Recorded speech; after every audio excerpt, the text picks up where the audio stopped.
Today we're doing a collaboration video with a bunch of other homesteaders that are also doing this video. There's a collection of 15 questions in it. So it's called Our Homestead World, and it was put together by Wanda and Danny at D South Homestead and also Liz Zorab.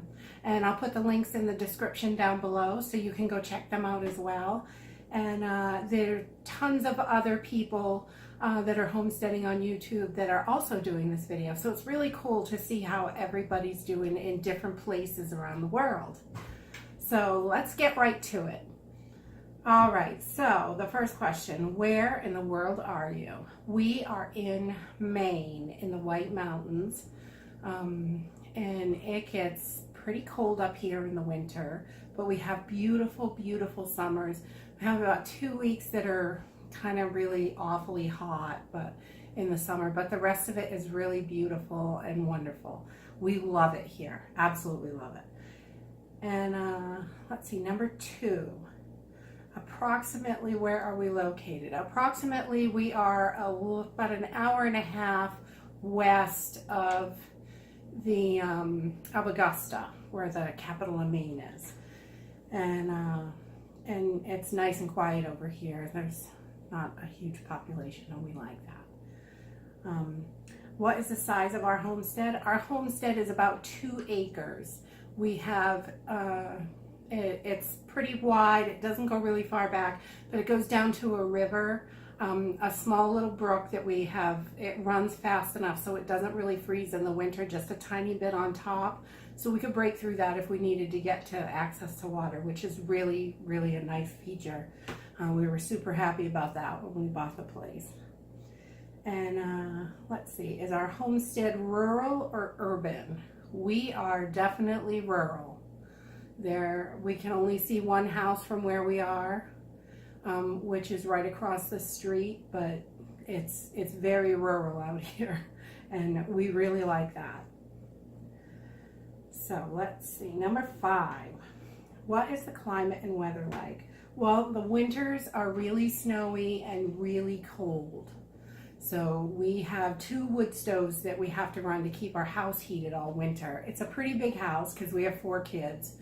So, but it really, it's pretty cold, and normal temperature, you know, is around 25, 30 degrees most of the time during the day in the winter. But we've had months that were minus 25, and, you know, it's really hard with the animals when it's really, really cold like that.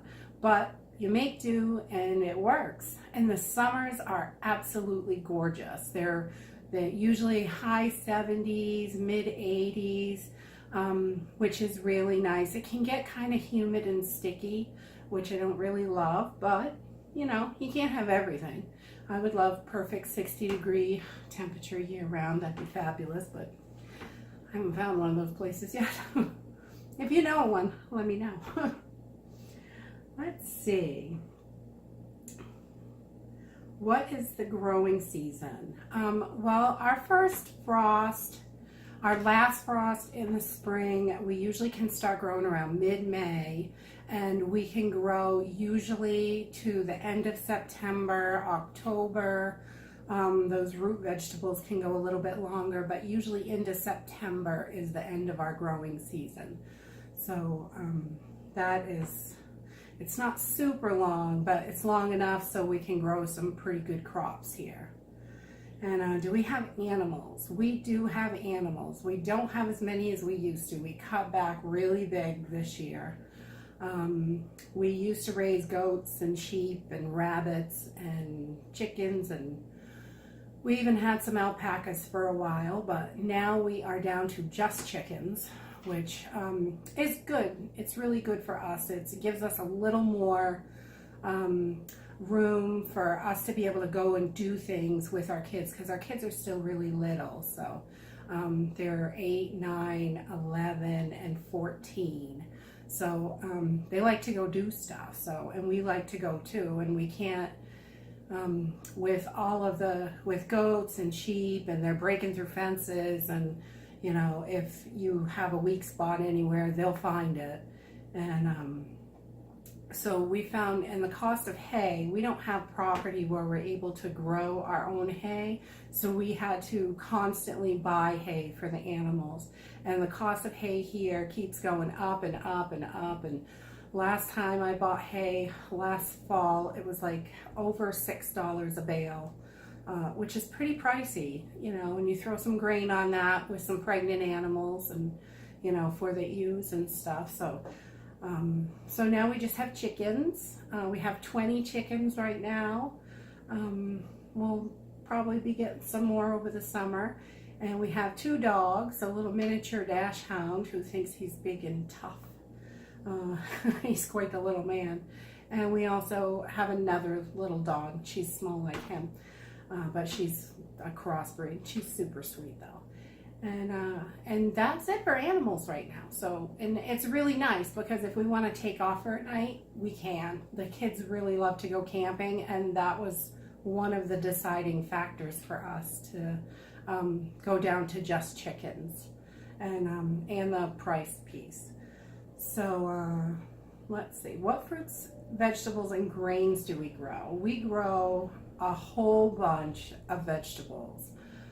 We grow corn, potatoes, green beans, we grow squashes, a couple different kinds, cucumbers, we grow a lot of herbs. I like to have herbs for cooking and also medicinal herbs, so we grow a lot of those here and there, spread around all over the homestead, so which is really nice. And we also grow tons and tons and tons of blackberries and raspberries, which are yummy, yummy. And we grow blueberries and strawberries also for our fruits.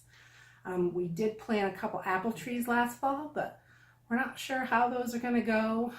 They seem to take, they started growing, and we're excited to see how they do in the spring once all the snow melts. Okay, let's see. How do we grow our crops? We grow our stuff organically. We don't use any chemicals at all. We use the wood stove ash, and you know, we compost, so we can keep revitalizing our soil with the compost. I do make like a garlic spray if we have any problems with bugs. That works somewhat, but the wood stove ash works really good on like aphids and things like that that get up under your leaves. And but we found some really good methods naturally to keep our plants healthy and good, and we don't use any chemicals or anything like that. Let's see. Do we sell any produce? We do. We sell whatever we have for extra fruits and vegetables. We sell those. Sometimes we'll make a little bit of jelly, and you know, we might sell some jelly from the fruits. And we also have any extra vegetables. In the past, I'm not sure how we're going to do it now, because we have made some big changes this year with not having the sheep. We were selling lambs and, you know, baby goats, kids and stuff, but we don't have those anymore, so we probably will be selling some chicks and stuff. I'm working on getting a couple roosters, and we're going to be building a new pen this year, a small pen for a smaller group of chickens. And so we will be selling some chicks, and we definitely sell eggs. We sell tons of eggs, and do quite well with the eggs, actually. Do we grow solely for our own needs? We do not. We grow what we need, plus we try to grow as much more as we can. Our soil is not that great. When we bought our house, it's like a big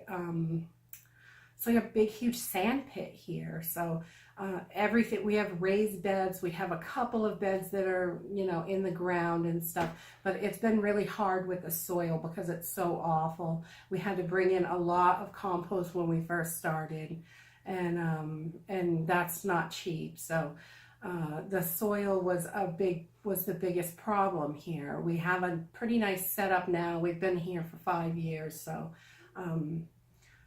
So, and we keep expanding every year as much as we can, what money allows and, you know, what we think we can handle. So we do grow extra as much as we can. Number 12, do we have health issues that impact our homesteading? We do not. We are very lucky. My son and I both have asthma, but it really doesn't affect us as far as not being able to do anything with our homestead at all. Let's see, number 13, how long have you been homesteading? We have been homesteading for about 5 years. Before we moved up here, we always had a little garden and stuff like that. We just both really like to garden, and knowing that we're growing our own food and we know what's in our food was hugely important. So after we moved up here, we started doing more and more and more, and here we are today, 5 years later. Do I like homesteading? I absolutely love it. I love the rewards of being able to do things for myself. I love knowing that when I make food, I know what's in it. We don't eat a lot of prepackaged food. We do have some once in a while, but we really try to make everything right here ourselves. And it's so rewarding knowing that we made it, we used our hands, we grew it, we did all the work ourselves. It's very rewarding. And it's, with our 4 kids, we really love to be able to give them that experience as well and help them learn those skills, because it really is a family homestead. Everybody's involved, which is nice. And number 15, what homestead activity do I like the most? Harvesting veggies. That is my absolute favorite. I love to go out in the garden, and I don't mind picking weeds. That's okay. It kind of hurts my back a little bit after a few hours, but you know, it's not too bad. I love gardening. It's just, you know, you tend the garden and the garden tends you. It's really nice. I love gardening, and I love I like processing the vegetables. We freeze them and can them and dehydrate them and all that stuff. I love all of it, really, but I would say harvesting the garden is my favorite. I love coming in with, you know, the big 20 pounds of, you know, peppers or whatever. We grow quite a bit of bell peppers, so we have a nice selection of that. And I just, that is it for questions. And if you have any other questions for me, you're welcome to ask them in the comments down below. And if you are making some videos and you want to join this collaboration, it is open. There's I'll put you can check out Deep South Homestead. They have all the questions and everything listed there. I'll have some links down below so you can check them out, and Liz Zorab. And thanks for watching. We'll see you in the next video. Bye.